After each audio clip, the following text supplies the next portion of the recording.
recording just went on. So we're designing here this discussion to give you the info, how to do it. And also, as we go through the steps, a deeper appreciation for what is behind, why are we doing it, okay? So we're gonna talk about why, what, when, how. But as we go along each of these steps, we're gonna hopefully, you'll walk away with something really enriching to the things that we've been doing every year. Whatever we're discussing tonight, some things might talk to you, others might talk, some things might talk to some of you, others might talk to others of you, and that's okay. We all connect to different components of the night. Your job is to make it yours. What we're sharing tonight is a conversation starter. And you have 6 days left, so that's the good news. 6 days left doesn't just mean to get your charoset ready, but to come up with some other elements that you want to study some more, you want to explore some more, start conversation starters some more, and that's where we want to go. So, an elderly guy living in Phoenix gets on the phone with his busy son from Manhattan, and he says, "Hey, Jack, I just want to tell you, I'm sorry to ruin your day. Me and Mom are getting a divorce." He says, "Dad, what? You guys have been so happy together all these years." He says, "Listen up, Jack. I don't even want to talk about this anymore. I can't stand looking at her anymore, and this is it. We're getting a divorce. I can't even talk to your sister. Get on the phone with her, and that's it. I'm just notifying you." Wow, Jack is shocked. He hangs up. He gets on the phone with his sister. His sister goes, "What? How could it be? 48 years? That can't be." She hangs up. She gets on the phone with Dad. She says, "Dad, stop. I'm getting on the phone, and my brother's getting, I'm getting on the plane, and my brother's getting on the plane. Don't do anything until we get there." Man hangs up the phone. He turns to his wife. He says, "Honey, they're coming for Passover and paying for their own tickets." Okay, all right. A little bit of humor. Now, what is, the reality is that this year, there is no Jack coming from Manhattan, and there is no sister coming from Chicago. And this is where we are given a different kind of challenge this year. And I'm going to flip this, and we're not going to call it challenge going forward.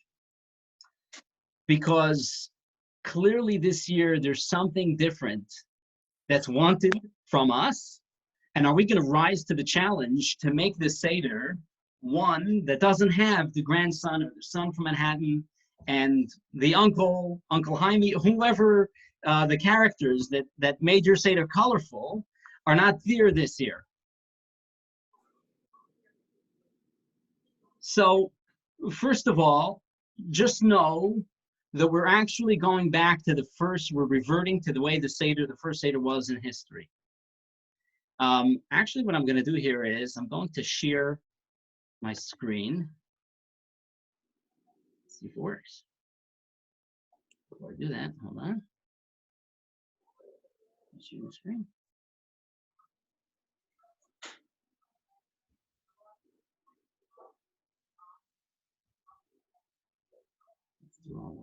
Is it? Here it is. Okay. Do you see the screen, the slideshow? I'm just trying to get it into. Yeah. Yeah. Yes. It's there. I see it. Yeah, okay, I'm just bringing it up.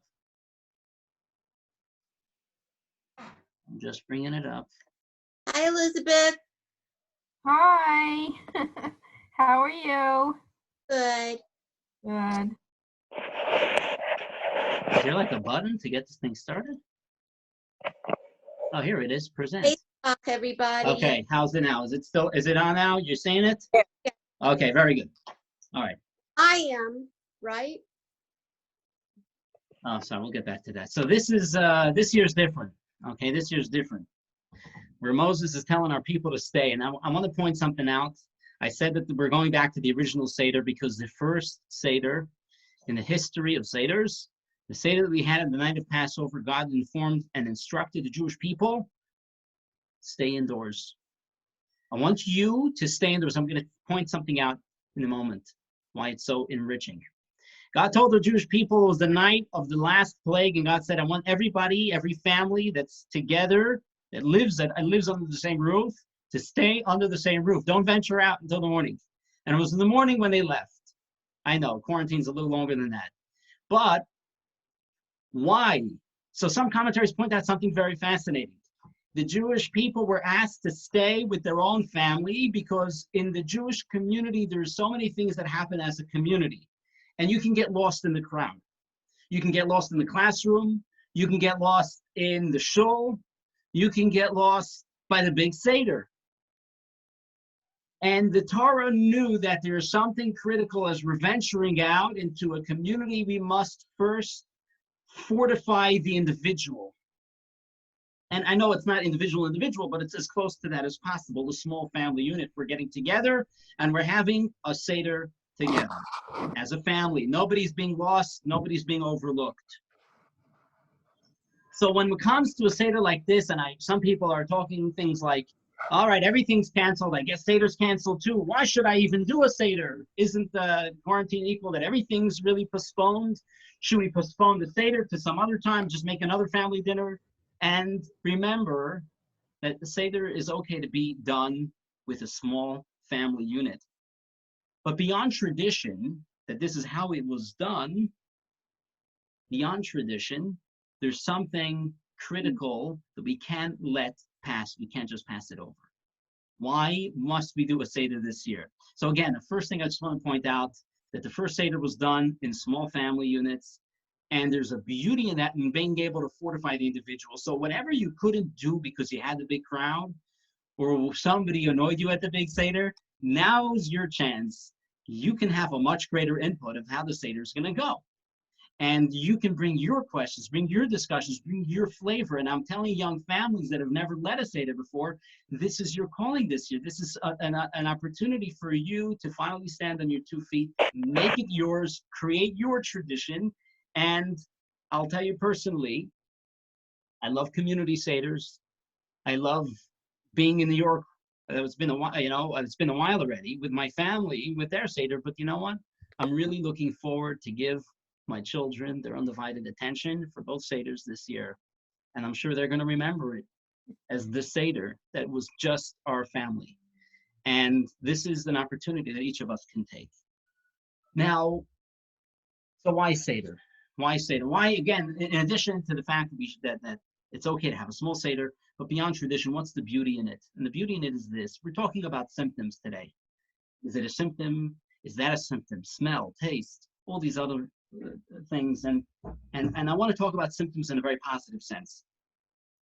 When we talk about symptoms, it's not the symptoms that we're afraid of. Symptoms are an indication that something's wrong. Something might be wrong. And when somebody calls their doctor saying, is this a symptom?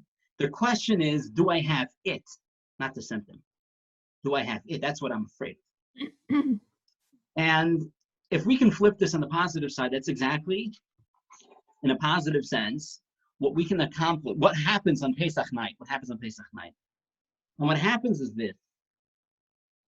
The Passover night, there were miracles. Miracles are a symptom. You're like, what? Miracles are a symptom? Yeah, miracles are a symptom. Miracles are a symptom of a powerful, divine, radiant energy that comes down in this night. So the fact that there were miracles that were flying left, right, and center on this night was simply a symptom, was an indication that there was it. What's it? A powerful, benevolent kindness that's just liberating, that God is investing within us and into our experience. Now, the Jewish calendar runs on a cycle. I pointed out last week, it's a spiral staircase, so you're always a step above. But I just want to focus that you're stepping on the same spot. You're reliving. You're not reenacting. You're not commemorating. You're actually reenacting. You're reenacting what happened 3,300 years ago because it's that same energy. Then there were symptoms. Now there's other symptoms. But that's beyond the point. It is still as effective in 2020 as it was 3,000 years ago. On this night, the 15th of Nisan, there's a powerful energy that's liberating. If there are things that challenged us personally, spiritually, in terms of self-actualization, fulfillment, things held us back, external, internal, comes Pesach night, and God says, you need a little tug, you need a little push, you need somebody to help you by your hand, to liberate you as you make this journey. I'm with you. Tonight's the night. And so, why in the world would anybody want to just let this pass? So clearly, this Seder is going to be different. Manishtana, it's going to be different. But it could be a beautiful thing when our Seder is going to be smaller. And clearly, that's what Hashem wants from us this year. Secondly, we can't let such an opportunity as Passover, as liberation in the ear, to just pass us by. And so we want to tap into this energy. So that's why we should make the Seder. And now, what? What is a Seder? How are we doing so far? Good. Good? Everybody's okay with Yep. us? We're good. Let's Good. see. So what is a Seder? So imagine you're attending a birthday party. And somebody says, oh, wait. You can't do it. It must have, the birthday party, the cake is not big enough. It needs to be an inch taller. You forgot to put 6 flowers instead of 5 flowers on top. You say, what? What you were celebrating. Who cares how the cake looks and what color it is? It's the meat. It's the general atmosphere. But when it comes to Seder, we don't say that. Some things are too important to just be generally okay. Seder means order. That's what the word Seder means. It means that there's an order, there's a design, and we're going to see in a moment why we should stick to this design. Seder means order when things are really important, like a bride's gown. We don't say generally it's okay. No, that inch matters, and that extra little touch matters. When you're sending an email, that dot where you put it matters. Otherwise, it's not going to get to where you want it to get. When things are important and they're like the nerve centers, small details matter. That's what's happening on the Seder night. Now, the problem is you're going to say, well, I don't get it. To me, generally, if I'm sitting together and I'm eating matzah and there's a good, we crack some Jewish jokes, then that's it. Then we've done it. So here's a great analogy. Okay? A human smile. Would it be appropriate to just describe it as an upward pulling of the muscles around the mouth? The facial muscles are just pulling upward. That's the external manifestation of the smile. But when you see the upward pulling of the muscle, it means that the person is joyous, the person is happy. You can look at the external and just describe the muscle movement that's really focusing on the external. But when you see that, you know what's happening internally. The emotions are really relaxed, they're happy, they're upbeat. The person's in a great state of mind, and there's so many terrific things that are happening within the person that are just being indicated with that upward pulling of the facial muscle. And this is every detail that happens on the Pesach night. Externally, it's like this way it should be done, but that's not the sum total of what's happening behind the scenes. There's profound movement and profound, it's provoking tremendous blessings that manifest itself for us through doing the Seder in this appropriate way. There's a, do I have it here? I had it. There's a, just to drive this point home, a little thought experiment. I'll give you 2 scenarios. Person A, person B. Person A is a Jew living in Soviet Russia. He's in a distant gulag for the crime of spreading Judaism, religion. He has a distant relative in the US that sends him a package. The package of matzah is censored, and it doesn't make it to him. Passover night, he sits down, and he says, he meditates on the meaning of matzah. He picks up a potato, and he tearfully, yearns to be once again, hopefully on another year, to be fulfilling it with a matzah. And he consumes his potato. Person B, scenario B, is a fellow living in Manhattan, busy body, successful. On his way to work, a Chabadnik stops him, throws at him a matzah in a box. He takes it without thinking much. He puts it down on his desk. Passover comes. A few days later, he barely remembered that it was Passover because he wasn't attending his family Seder. But he catches the attention of that box sitting in the corner, rips it open, and he starts munching on some matzah. Because it's Passover, why not do something before the night is over? Who did the mitzvah of matzah? The potato guy.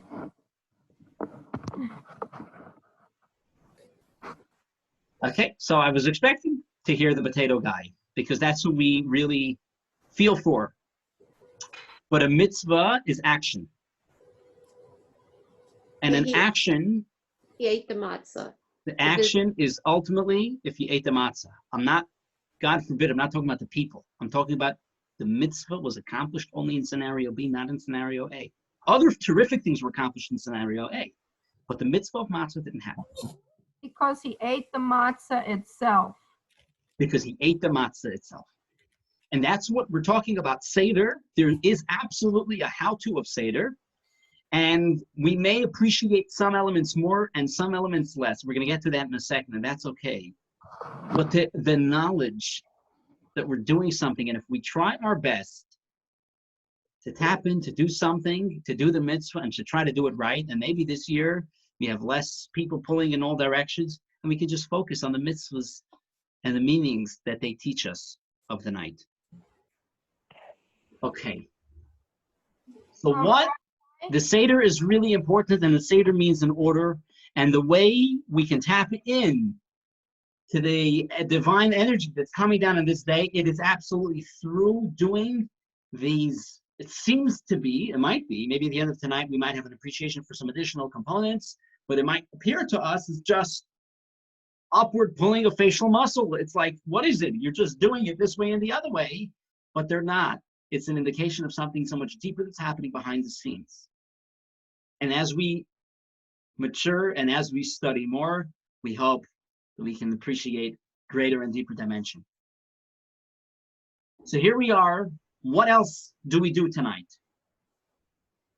We're going to focus on three things: matzah, wine, and the Seder plate. This is what you need. I want to tell you all quickly. I didn't share this with you yet, but what I'm going to hopefully do before you all log off tonight, I'm going to just jot down your name or send me an email. I'm going to send you a link to be able to print out three fantastic handouts that are going to help you for your Seder. And you can maybe print it to whoever's going to be with you. Some things you might want to print for everyone. Some things it's okay for you to have yourself. I'm going to share with you some of these handouts. And then a component of what we're discussing here will also appear in there as well. It's going to be highlights of the Haggadah, like the bare bones, like the skeleton of the Haggadah, what's most integral. Seder to do, like to get yourself prepared. And the other one is going to be something to guide you as you go along, a Seder guide. Okay. So let's talk about the three components: matzah, wine, and the Seder plate. Number one, matzah. The basics of matzah will go as follows. It's a mitzvah in the Torah to eat matzah on Passover Eve. They get the whole matzah in? Boom. Okay. What happened on the 15th of Nisan? The Jewish people were told, hurry, get out, we're leaving now.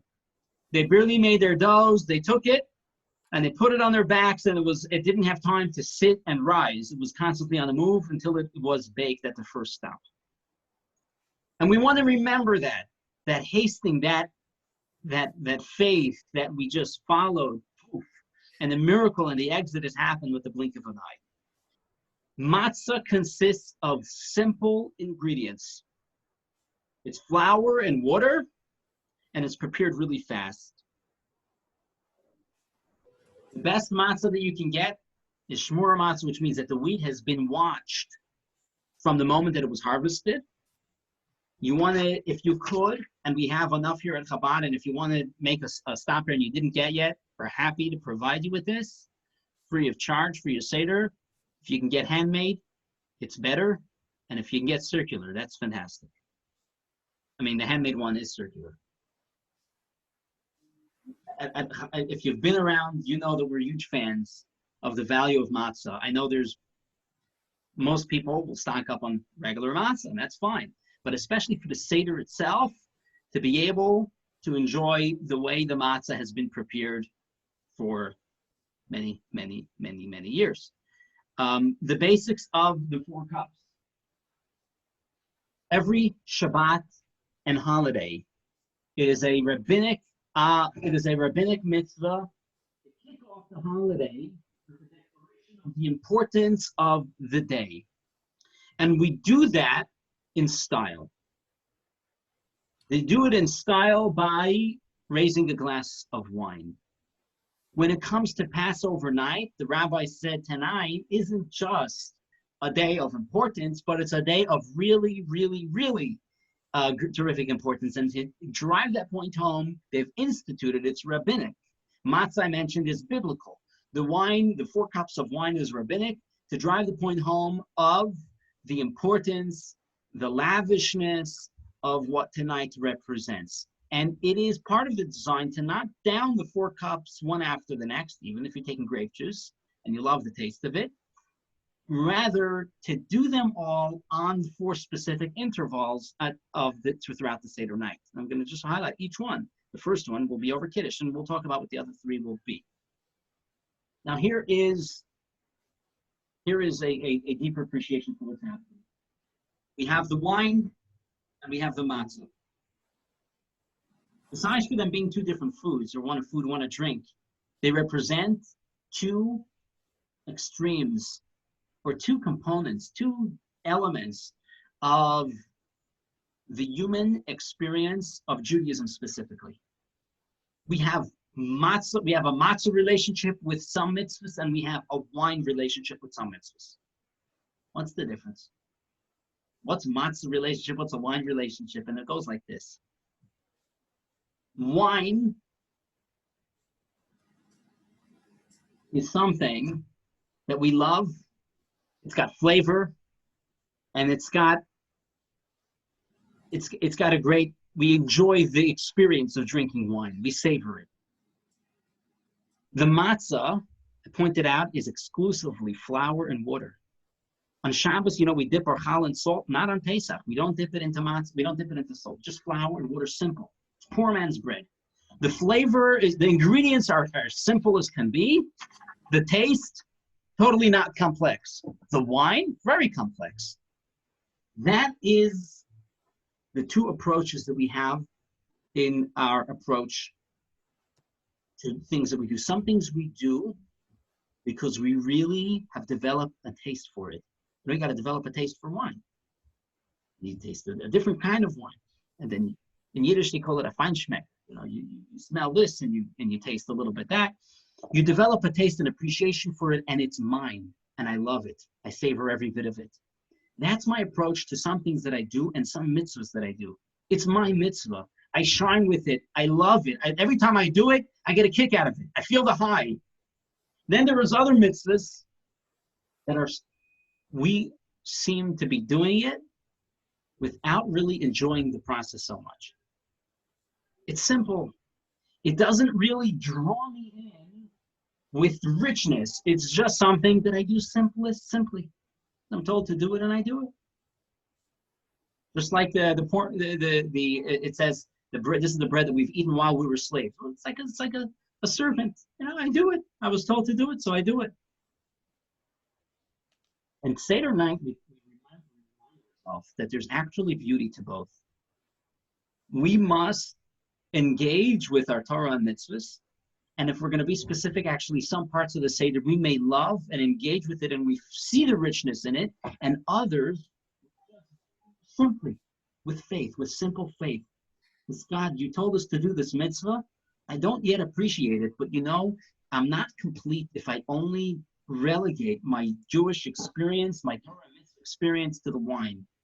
If I'm missing in the matzah, I'm missing a critical component to my Jewish experience as well. So that's the beauty, as the highlights of this night are going to be with intervals of matzah and wine, to remember that they represent two critical and beautiful components and to the Seder experience itself. And with that, we're going to move on to the Seder plate. What do we need for the Seder plate? Maybe I'll jump back to this, but for now we're going to go to the Seder plate because this is the last thing that we need before we sit down for the Seder. Okay, so we're finishing in this element of the discussion. What we highlighted the importance of that the details matter, and we're highlighting now what is the Seder made up of. It's comprised of matzah, it's comprised of wine, and how that each of those got into the experience of the Seder, and finally to the Seder plate itself. Now, if you're home, you don't have a fancy Seder plate because whatever, where you usually did it, that's where it was, that's fine. A simple kaira can be any nice napkin that you lay out and you put the 6 items on it. It doesn't have to have the Hebrew words on it, and it doesn't have to have any particular design or flower. So you have a plate. Under the plate, we're going to put 3 matzahs. We're going to need the 3 matzahs as we go through the Seder. You might need a little more. If you have more people, you want to give out more for the Seder, you want to have it available. But for the Seder plate itself that you're setting up in the middle of the table, you want to put the 3 matzahs one under the next. Yeah, okay. And then on top of that, we get the Seder plate. So let's talk about the Seder plate and how things got there. How things got to the Seder plate. And let's start with this. We have in the 2 corners, we have a shank bone and an egg. And these really have the least significance to us today because they're not any mitzvah. It's not a biblical or rabbinic mitzvah. We put them on the Seder plate simply to commemorate what was. What was? In temple times, there were 2 main dishes that really made up a Seder. One was the Paschal lamb and the shank bone, or you call whatever. Some people put a shank bone, some people put another, part of a chicken or another piece of meat. We don't eat it, but it's to commemorate what was, and we're yearning for that. On the other side, we have any cooked dish. It is customary to put an egg. Why an egg? That's not meat. Why an egg? I just want to point out. So the shank bone is to commemorate the Paschal lamb, and the egg is to commemorate the other offering that was brought in that day. That was also a sheep. What was it? It was called a festive offering. For there to be going into a holiday, we want to make sure that there's a good roast, a good brisket. That's where it comes from. And that's what the other offering was, because the Paschal offering, everybody got a very small piece. It was usually a lot of people partaking in one Paschal lamb. And so you want to make sure that everybody gets a good serving of meat. That was the Chagiga. That was the other offering that was brought in the temple on the day leading into the day going into Passover. Today, why do we put an egg? So you might be familiar that an egg or anything round is a food that mourners eat. Round represents the cycle of life. It represents also something that has no mouth, kind of we're speechless. It is customary before Tisha B'Av, when we're mourning, to eat an egg. It is customary during Shiva to have something round, a bagel, chickpeas, or an egg. And what are we mourning? Because the first things that we put up here, we recognize that yes, we're doing a Seder, but it's not complete. We don't have our temple. We're missing these 2 terrific main dishes. And it's not just the food that we're savoring, that our mouth is watery for, but the wholesome, that full experience of what the temple times offered us. And so, again, that's what the first 2 are. They're to commemorate these. Today is our custom to have, a lot of people will eat the egg when it comes to the time for the meal.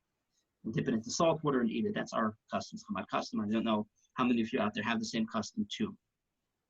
Let's go on. The center of the Seder plate, and what will be beneath it are going to be basically a repeat of the same thing. Maror. Maror is going to be put on the place there. Maror is it is originally a rabbinic commandment.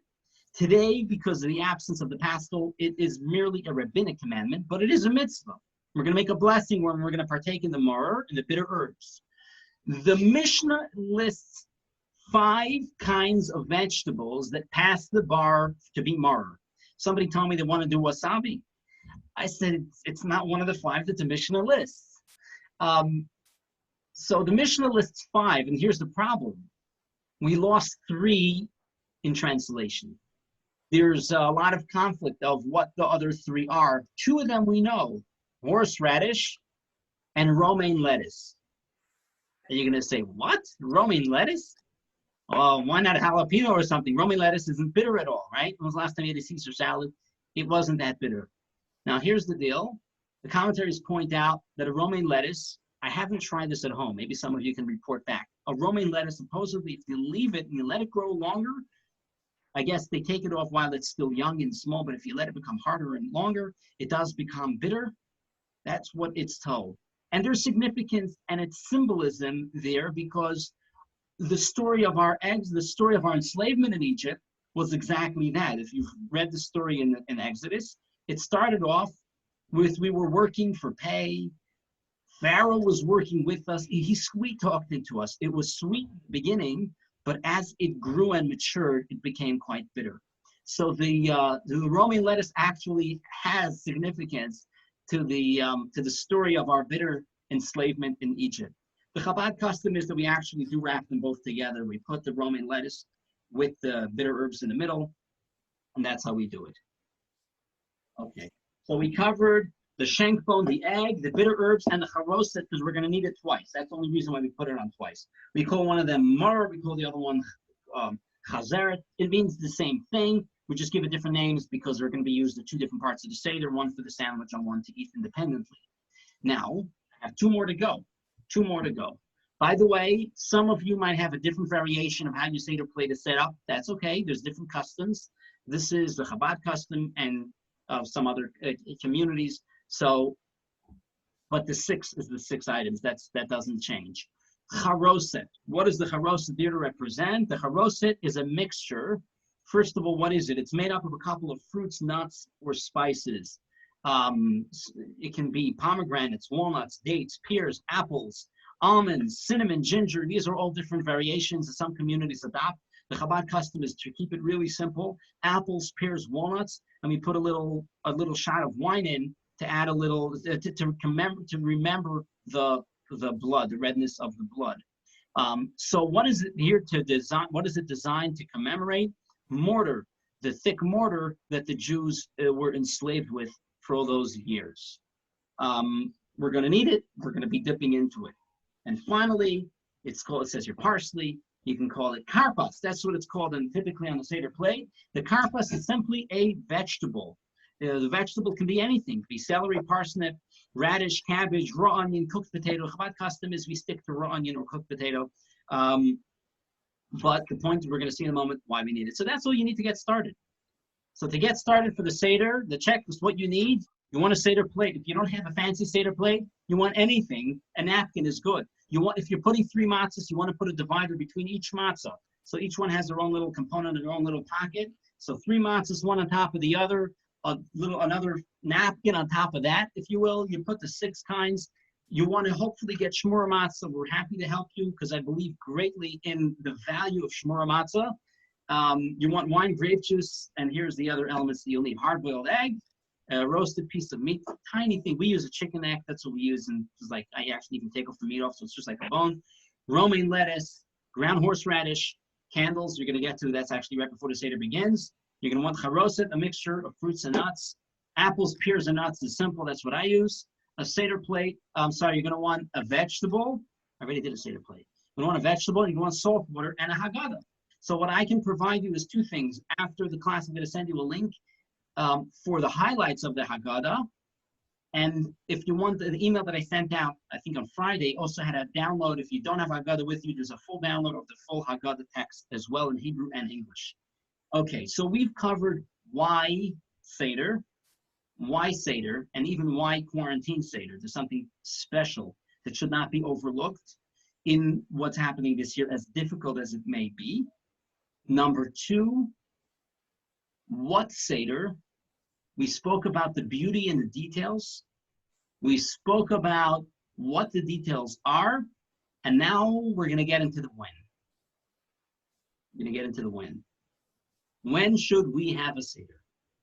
And you might be thinking, whenever works for me. I don't know, whenever, we'll ask everybody to clear their schedule, whenever it works. But I want to tell you this parable, this very beautiful parable, that there was once a wealthy man who was throwing a lavish party. And he was a kind man, and he made an effort to invite to his party even the poor folk from town.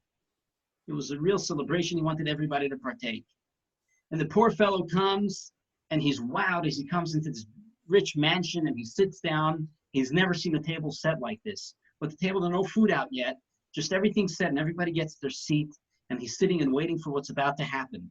And as the wealthy host, begins and talks and cheers why he's throwing the party, he then picks up a bell, and he sounds that bell, and out come the servers and the wait staff, and they're bringing out the most mouth-watering party that's coming out, and they're serving, and the party begins. The party goes on, and the party's finished. And at the end of the party, the wealthy man's feeling so generous, and he says, everybody, you see dishes on the table? You can all choose one dish. And some of these are quite precious, but choose one dish. Tell me what it is that you want, and I'll let you have it. And this one chooses a silver cup, and this one chooses a unique crystal, this and that. And this poor man is sitting here. He goes, if it's okay with you, I would love to have the bell. Oh, hey, it's poor choice, poor taste, but go and take your bell. The poor man goes home, and a week later, he's calling his entire block for a huge party. He says, guys, I'm throwing a party. What? Shmerel, what's going on? He's throwing a party? With what? He doesn't have with what to throw a party. What? People are curious. They're going to come to join Shmerel's party. Everybody comes and sits down. Very simple home. And there's no food around. And Shmerel's sitting there with a big smile and a grin on his face. He reaches into his pocket. He takes out the bell. He starts jingling the bell. And after 30 seconds of jingling, Shmerel's looking around, and ain't nothing happening. And he turns embarrassed, and he turns sour, and he says, I'm sorry, guys, it didn't work.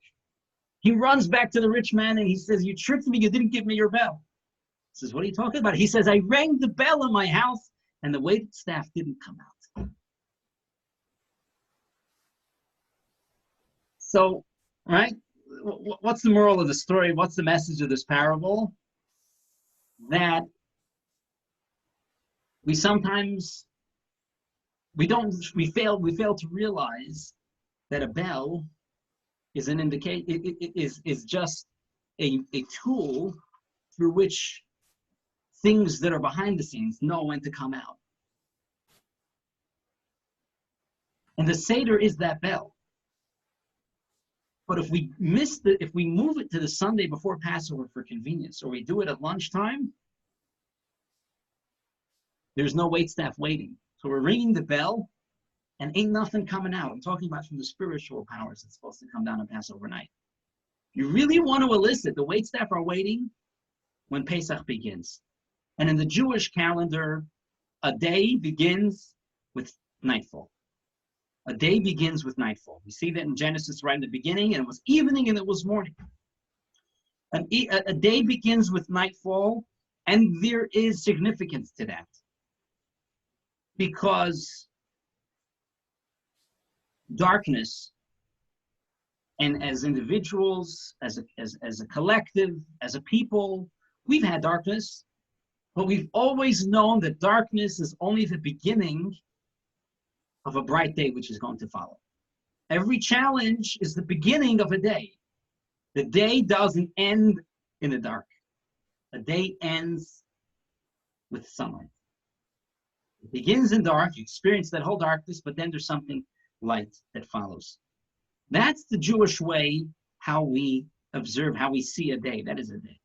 That's when we light our candles. And so Pesach begins at nightfall. And over here, nightfall is 8:07 at night.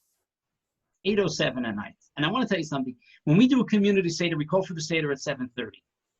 We don't begin Kiddush until 8:07. That's what we would have done this year. That's the way we do it always. It's always about then. 8:10, 8:20, 8 o'clock. And you know what? There's so much you can do before. You can start, you can have an icebreaker. You can play a little Jewish, something, a little get together. Especially this year, you can begin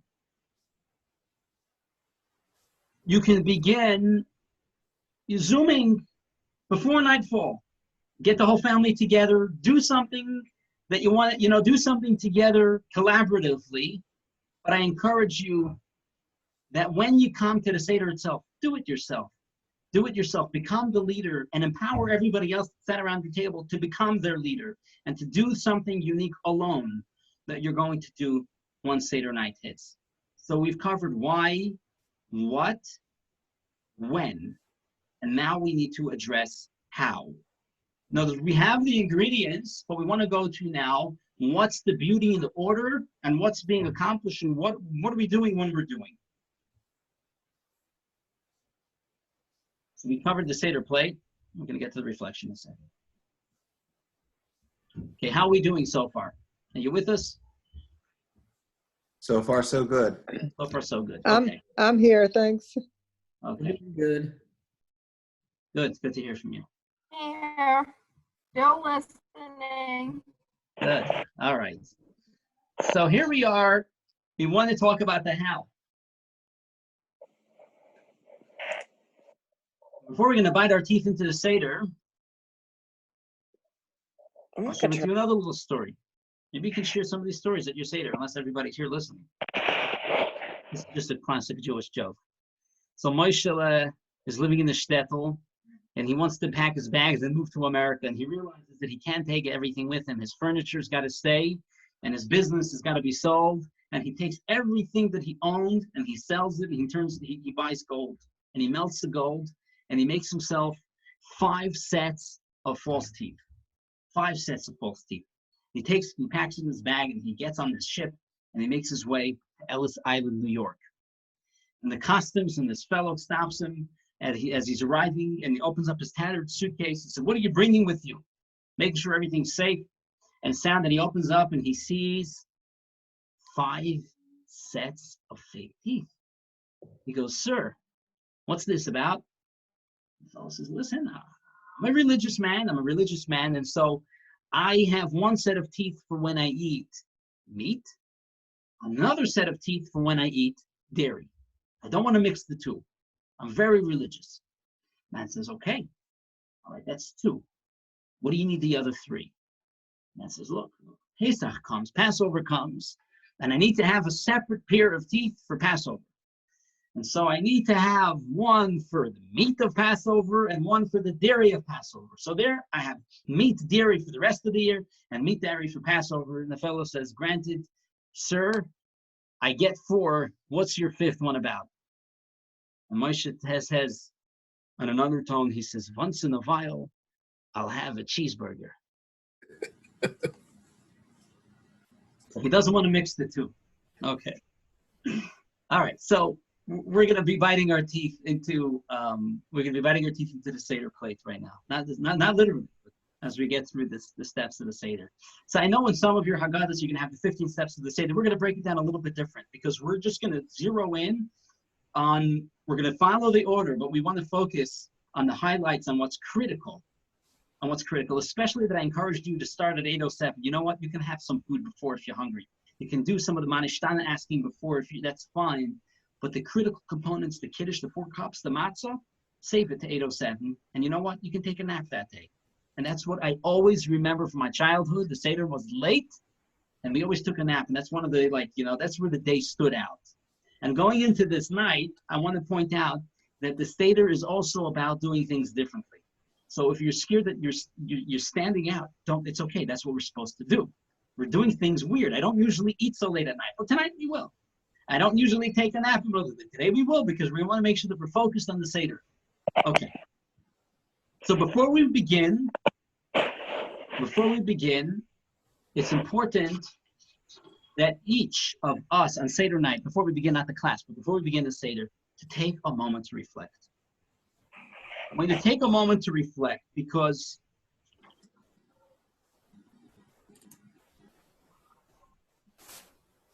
the Seder, as I pointed out in the beginning, the Seder is supposed to be about me reliving, not remembering what happened. It's about reliving and trying to think, how is this story going to be relevant for me, Bensi Stalik, in 2020 tonight when I'm sitting down for my Seder? Not what my Elta Zedi did or my Uncle Jaime did, but this is what I'm going to do, and what does this mean to me? And I need to open myself up to that reflection, to realize that the Seder is a very sacred moment. It's a moment of connection, and especially the things that I don't understand, that I'm committing that this is a plan that's steeped in tradition, it's steeped in meaning, mysticism, and Jewish law. And here is where I'm trying to find my voice in all of this. So open up and start with a reflection. What does freedom mean today? Mean to me today? In the handout, I'm gonna share with you some of these reflections. You can take these two, or you can take your own. Open yourself up that sometimes there's other people around the table that might, especially with children. I open myself, I can have grand ideas, but I have to be flexible because they might have their own ideas. And if I didn't get to share a game or a thought or a story that I had in mind to, no, that's okay. I give up and I subscribe to the plan that God had. And if this year that we're supposed to have a community Seder with 100 people sitting down in a local auditorium, in a cafeteria, no, God had a different plan, and I subscribe that I'm being led. So whatever the reflection is, the point is going into this. Just take a moment before you begin and think about how this will mean to you. Step number 2. Okay, we spoke about this earlier. Step number 2. Yes, step number 2 is the reflection. It is candles. Women and girls will kindle the candle if there is no woman or girl in the house. And the man will do it, but it's ideally a woman's mitzvah. You can do that from 7:21 and on. And only in this area, that's when the sun goes down, the sun sets, and that's when we kindle the flame. You don't have to do it before. You can do it even later because it's not Shabbat. You can do it even later. Okay, so here we are. We kindle the candles. Step number 2. So we set the ambiance in the room. We do it in the room that we're going to be having the Seder. That was already step number 2, right? Step number 1 is reflect. Step number 2, candles. Step number 3, Kiddush. We fill up our cup, and we're going to do things differently. You might, during the years, one person makes Kiddush tonight, encourage everybody to make Kiddush. If you don't like wine, take grape juice. And encourage everybody to have an overflowing cup. Do something different. I always do it in Shabbat, but the Talmud points out that a cup that wine spills, a home within which wine overflows, is poured in abundance, is a siman bracha. It's an indication of blessings, of an overflowing amount of blessings that pour forth into this home. And so try, as we're done Kiddush, and we're going to recite the Kiddush, and as you're done doing it, the wine is a liberating experience. We're doing it with lavishness, and we lean. The things that we're doing to commemorate freedom, we're going to lean when we do it. That's where the idea comes from, to have a pillow. It was common for those to recline, those that were in positions of importance, of royalty. And so tonight, when we do that, we remind ourselves that we are noble, we are special, we're outstanding, and we deserve to recline. And so we pour ourselves the wine, let it overflow, try to drink at least a good mouthful. If you need grape juice, more than wine, go for it. If you're good with wine, that's okay. Drink it down. I drink down my full cup of wine, every one of the cups. Okay. No, I don't use 13% alcohol. Okay. Number 4, the vegetable. You take the carpus vegetable. I know we're supposed to wash before, but I'm wrapping this into one step. You want to dip it into salt water, and we recite the blessing and eat it. Why are we dipping this? For the sake of doing something bizarre. You heard me? Because we always make Kiddush, and from Kiddush we go to eat. We have bread, and tonight would be matzah. But tonight we're supposed to do something bizarre. Why do we need to do something bizarre? Why do it now? Why do we need to do something that stands out now? Because we want to talk about the story of the Exodus. And we must first intrigue anybody around the table. We must intrigue ourselves. We must do things that stand out and provoke curiosity and interest. Why are you doing it? And the answer would be, I'm doing it in order to arouse curiosity. That's the only reason why we're doing it, because in Judaism, we savor, we love questions. I don't know that we have the answer to all the questions, and I'm weary of those that always have the answer to all the questions. And that's okay. You don't have to have the answer to the questions, but never stop asking. In Judaism, we love questions. If you're familiar with the page of the Talmud, you know what I'm talking about. Why? Isidore Rabi is a Jewish physicist. He said, he won the Nobel Prize. He says, what stood out in his education different than his friends? He says, all his friends came home, their mom asked him, did you learn today? Did you listen to class? His mom always asked him, Izzy, did you ask a good question today? That was his daily welcome home from school. The key to learning is inquisitiveness. And the story of the Haggadah biblically must be said as a response to an inquiry, to a child asking. Those of you that are going to be without children, it's time to take on that role yourselves. And just because we've gotten older doesn't mean we should stop asking. Save some questions that will spark discussion. Some things that you didn't know and you learned this year. And to provoke others to see where else I'm looking to explore that I still want to know the reasons to why. Why is the foundation to the storytelling for tonight, and that's why we dip a vegetable in salt water. Okay. Here we are. Now that we've done that, we're about to relive the story and tell the story. Before we tell the story, we have poor man's bread. We're about to make poor man's bread even poorer. Because now the matzah, which is a simple bread, it's also poor man's bread because it takes a long time to digest. So people would, if you had limited amounts of bread, this is what you ate. And now we're about to make it poorer because a poor man rarely has a full piece of bread, a full loaf of bread, always has a little piece. And so what we're going to do now is this. Out of the two halves that I just cut, I don't even know which side is smaller. Which side? I think this one is. The smaller one I'm going to put back on the Seder plate between the two matzahs. I took out the middle one. I'm going to put it back. I want the smaller of the poor man's bread to be on the table. That's what I'm going to recite the story of the Exodus on, of the enslavement first and the Exodus. And the bigger one, I'm going to put away somewhere else for the Afikoman. We'll need it later. Okay. So we're breaking in order to begin the story. We want to do it over a broken poor bread. And we're going to pour ourselves a second cup. And the kid's like, what in the world are you doing? You're dipping, you're breaking, you're filling up another cup. What's with you? Get a little food in your stomach first, but we're filling up another cup. And here we start to say the story again as a response to to questions. If there's no child there, ask ourselves. Ask for some questions ourselves. We have some questions we might want to ask our Father in heaven too. You can keep that for the Seder night as well. Okay. And this then goes the Haggadah. We started with Haggadah, and then there's Haggadah. And you might have some Passover songs that you like. I encourage you to sing it. But I want to point something out. The Haggadah has a lot of parts to it. Haggadah basically unpacks a couple of verses. It elaborates on it based on what we know from the Medrash and so on behind the scenes. But here, in the handout that I'm going to give you at the end, you're going to see just a small component of the Haggadah, the Manishtan and Avadim Hayinu. Because obviously, if you have a whole Haggadah, do more. But that's the nugget of it, that we're supposed to tell the story. We're supposed to ask, and we're supposed to then discuss. Recommendations. Read Avadim Hayinu in a language that you understand. And then you can ask yourself some of these questions. You can ask yourself, and these texts are going to be in the handout that I'm going to give you at the end. Why should we celebrate an ancient freedom if we've lost it for the persecutions? And we know that Jews celebrated and sat down for Seders when they were persecuted.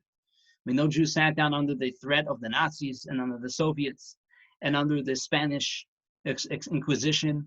And they've done Seders. Why have we done freedom? Why have we celebrated freedom when we've had further persecution? Secondly, you can ask yourself other things too. But if I'm a knowledgeable person and I know it all, is there something valuable in repeating a known, familiar story? There's a thought from the rabbi that's going to be in your handout. You can share that a little bit as well. It talks about the personal relevance of what freedom should and could mean to each of us. It's about challenging ourselves to be doing something liberating this year that I felt the last year something was holding me back. What was it that was holding me back, and how can I still move on and do it? These are some nice relevant reflections that you may want to have. Magid, the story of the Haggadah, well, again, is questions.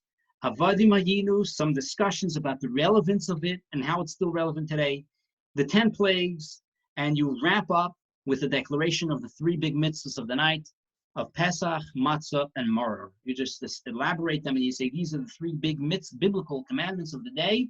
And when we're done, our second cup of wine, try to drink most of the cup. If you're brave, go down the whole thing, and you lean once again as you finish the second cup. This is the longest part of the Haggadah because this is the singing and the talking and relating of the story. Any insights that you have, you do this now. When you have just the wine in front of you and the food in front of you and no food yet in your system, just 1 cup of wine. That's when we go through this discussion. Magid. So that's the end of that. We then get up and we get ready for matzah. And when we get ready for matzah, before we're going to do matzah, we wash our hands. We always wash our hands before we break bread.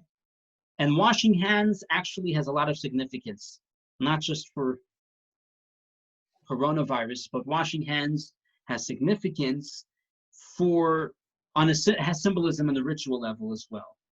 Most of what we do is done with our hands throughout our day. We're doing things, right? We're always moving things from here to there. We're pressing buttons, we're typing, everything's done with our hands. Washing hands means, it represents to always remain conscious of what it is that we're doing, that our hands, that our actions remain clean and pure and purposeful.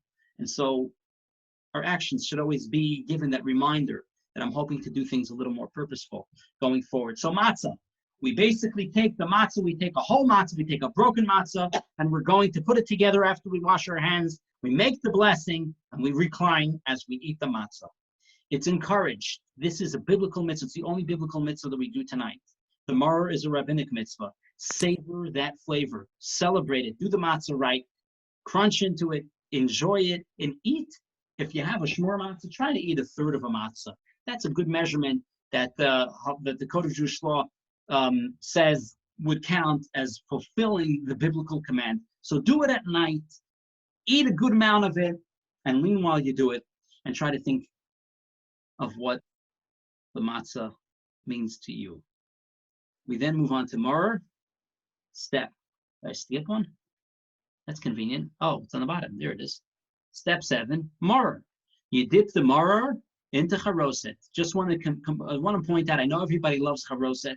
If you love it, save a lot of it for the main meal. But for now, we're supposed to be having bitter herbs. Don't make it too sweet.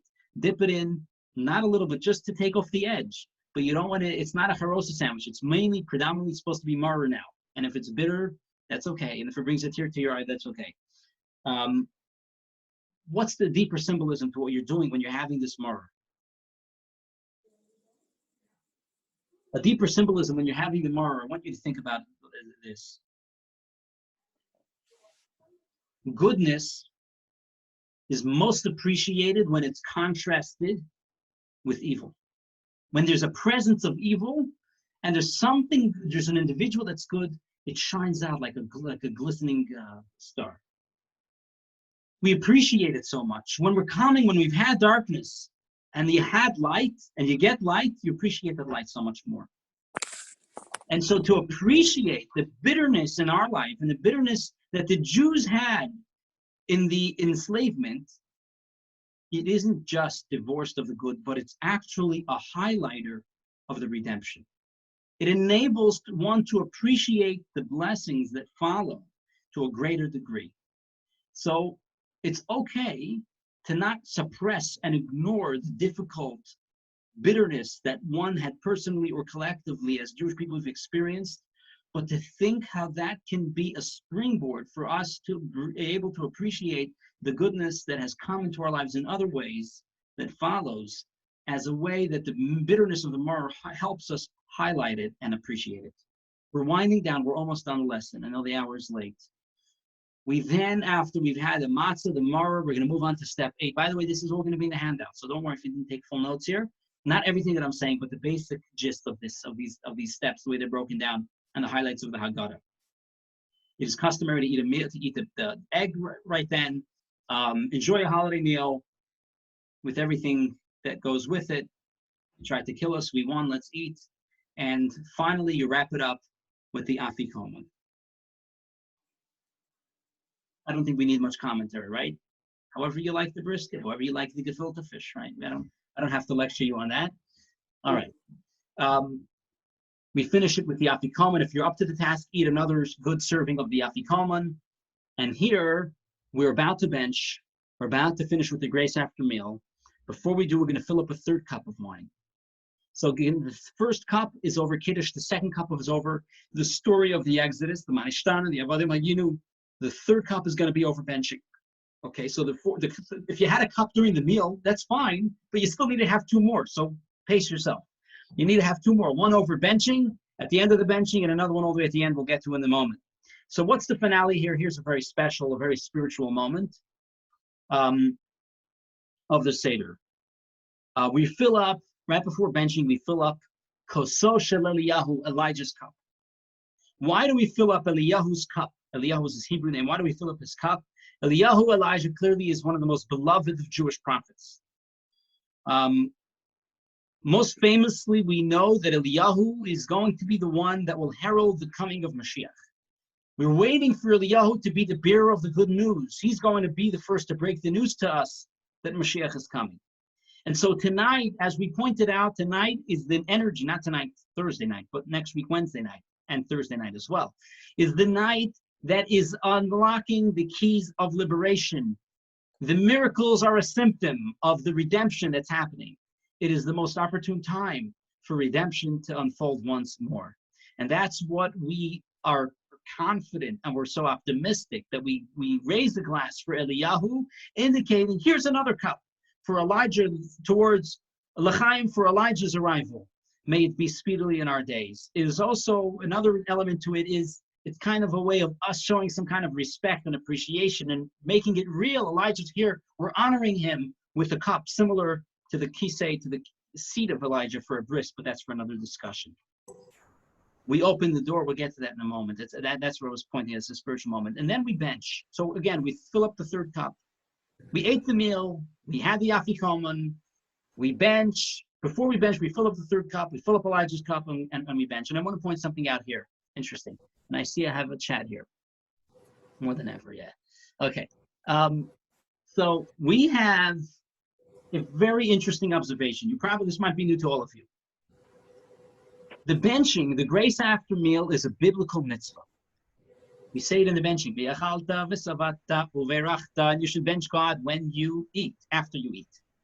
You may be familiar that before we eat, there's also a bracha. We make a blessing before we partake in food. Different blessings for different foods. The blessing after meals is biblical. The blessings before meals is rabbinic, which means the Torah doesn't instruct us. It doesn't seem to be as important. And you're going to ask yourself, why? Why is it less important? Well, should I not thank God before I got it? And not thank, or kind of say please before I got it? And there's a beautiful insight. There's a beautiful insight to this. Human nature is such that we are more grateful and we're plugged in to our please. It's so much easier to say please because you didn't get it yet. And so you feel you're hungry. Especially on Seder night, it's late. You've had 2 cups of wine already. You've spoken so much, and now you're about to eat, and you were so hungry when you went to eat. You're like, oh my gosh, God, thank you for providing me this food. I feel so hungry without it. I feel so empty. But it's human nature that as soon as we feel our needs are met, we all of a sudden turn to ourselves and we become self-centered and self-focused. And that's where Hashem says, that's where you forget about me. And I need to command you in the Torah, don't forget about me even after you ate. Don't only remember about me when life is tough and you're feeling hungry. and you're challenged. Please remember about me when you're satiated, when you're full. And that is a very, very important message I think we can incorporate into our lives.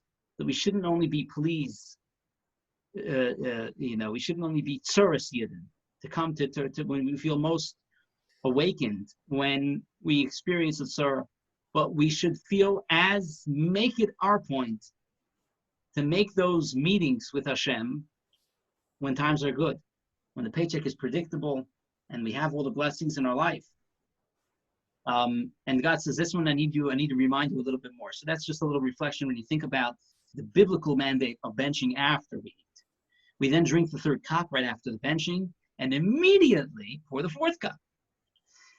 So we drink the third cup, and then we go to the fourth cup. And we hit this, we recite the Hallel. At least one part of Hallel. Hallel is basically singing praises and singing songs to Hashem. We're not singing to Hashem because God kind of needs a confidence booster. More so, we're singing it for ourselves. We're singing it for ourselves, that we should realize, stop and think for a moment, what am I grateful for today? Even if I'm struggling, even if I really would have loved to have a Seder with X, Y, and Z, and other things in my life that are not working well, but tonight, I'm going to think about what am I grateful for. And with that, I take those blessings, I think of those blessings, and sing some classic Jewish songs that you have in mind, Hinei Matov, David Melech Yisrael, Keli Atov, Odeka, whatever you like. And then we finally conclude with the final cup of wine. That's the 4 cups. That's when we call it a night. The grand finale is we fill third cup, Elijah's cup. Spotting Elijah, Eliyahu at the Seder will be a little easier this year, less people in the room. You pour the 4th cup, you recite the Hallel, you recite the Hagafen, and drink the 4th cup. And the challenge is going to be when it comes to the second night. Save enough insight and inspiration. And challenge yourself. Can you experience something new on the second night that you didn't experience on the first night? So you have 6 days left. There's so much out there. There's stuff that we've talked about. You may want to chew it over. You can, shoot me an email if you're looking for a certain kind of inspiration, a certain kind of insight. There's so much. JewishOnly.com/Passover. Obviously, next year in Jerusalem. Yes, next year in Jerusalem, we'll all be together. And anything that there's so much out there for inspiration, for insight, also for like icebreakers, wonderful things that you're going to do. I hope you enjoyed our overview tonight. I'm thinking what I'll do. I'll tell you what, before I close tonight, I'm going to do one thing is I'm going to open up. I'll stop sharing for a second. Stop sharing. And now I'm going to do 2 things. I'm going to share on the chat the link to a Dropbox. Okay? And I'm also going to send it in an email. So whatever works for you, you can copy the Dropbox link right now. It's going to have 3 documents in there. You'll take a look at it. You should appreciate it. Again, it's not the entire Haggadah, but it is everything that if you did that, you've done a pretty kosher Seder. You've done a kosher Seder. You've done the real highlights of the Seder night. And in it as well, you see the Dropbox link. I shared it there. I can send it to your email as well. I really want to encourage you, if you don't have the Shmur Matzah, get in touch. We have enough. We didn't get to everybody this year. We got to a few hundred homes, but we didn't hit up everybody. And I want to make sure that all of you that you could venture out. And if you don't want to venture out, I'm happy to get you Shmur Matzah, because if it's food and you can get it. The Zohar calls it food of faith, food of healing. You want a dose of that prescribed by your local rabbi. A dose of food of faith and food of healing. We all need that this year. So that's the Shmur Matzah. It's a hand-baked matzah. So do that. Do it at night, and dare to make your Seder different. Stand up to the challenge that only 2020 will, poses to us, to all of us. It's going to be a different Seder to everybody this year, and let's make it a truly memorable one. Not an Oy Seder, but a Seder we'll walk back and look back at and say, that was the last Seder before Mashiach. That was a great one, and yeah, please. Any questions? Anything else that you want to share? Thank you very much. I had the flu last welcome. year during Passover. So this year I'll be quarantined, but I will at least not have the flu. Okay, that's a good start. That's a good start. You should continue to be healthy. Yes, thank you. And everybody the same too. Amen. Thank you. I just wanted to say hi to everybody, so I popped on. Hi. Oh, it's Devara. Hello. Got a little quiet in the back, unless they'll all run out when they hear me talk. Hello. Aw. Hope everybody's doing well. Good to see you all. It's good to hear your voice. Hi, Elizabeth. Hi. Jane. Sorry I have no video. Hi, everybody. Nice to By see the, you. by the way, Hi, something Jen. else I want to just put out there. If the making the Seder plate items is too much, it's overwhelming, get in touch. We should have a few more sets available, even if you didn't reserve one yet, and we'll be happy to share that. Thank you, Rabbi. Herb, good to see you. Zuzan, we wish each other a kosher, a happy, and this year healthy Pesach. Maybe we'll Amen. meet each other again soon in person, celebrating. Sooner than later. Uh, Beth, good to see you, Beth. Yes. How Hi. are you? This was wonderful. Thank you. I have a question though. Yes. Okay, here's my question. Why do you put the matzahs under the Seder plate as opposed to next to or somewhere else on the table? Okay, fantastic. So there is, I'll tell you real quick, there is a, so here's the thing. There is a, in the mystics talk about, there's 10 attributes of divine energy that come down. Okay, you counted 6 on the Seder plate, Mm-hmm. the Seder plate itself, and there's 3 under, that makes up 10. And Okay. actually each one represents another one. And so it's like it's a package deal. It's a package deal. All of it together really make up and comprise the full gamut of the mitzvah flow, energy flow that's coming down. But wouldn't the matzah break underneath the plate? The shmur matzah is supposed to be whole, correct? So actually, to be honest with you, I don't have a plate like this. We don't either. I do a simple, I bought this for my Mordechai, or I should say Devorah bought it for Mordechai. But what I simply have, I have a round, it's a cloth kaira. That's what my Seder plate looks like. My kaira, it's a cloth, and I put the 3 matzahs inside, and I put the 6 stuff on top. It's a simple one. Well, that's And what we have. yeah, and We when have we have the cloth, put the 3 matzahs inside, but we have a Lennox plate. I mean, you put that on top, the shmur matzah is going to break. Yeah. So if you have delicate matzahs, shmur matzahs, I would advise you not to put a big plate on top. But you know where you can do a plate? You can put your Lennox plate on the bottom of the matzahs. And nobody sees it. Okay. And nobody sees it. You know it's there. Thank you. Yeah. Anyway, Okay. Rabbi, thank you very much. Absolutely. Hi, You have Beth. a good Yontif and a good Shabbos. Thank you. Yes, thank you. Thank you. Thank you. you. Thanks very much. Thank Okay, you. absolutely. The recording's up here. You can I'm going to send it out again if you want. Send me an email if you want to get, if you didn't get the link yet. Okay. Take care, everyone. Thank you.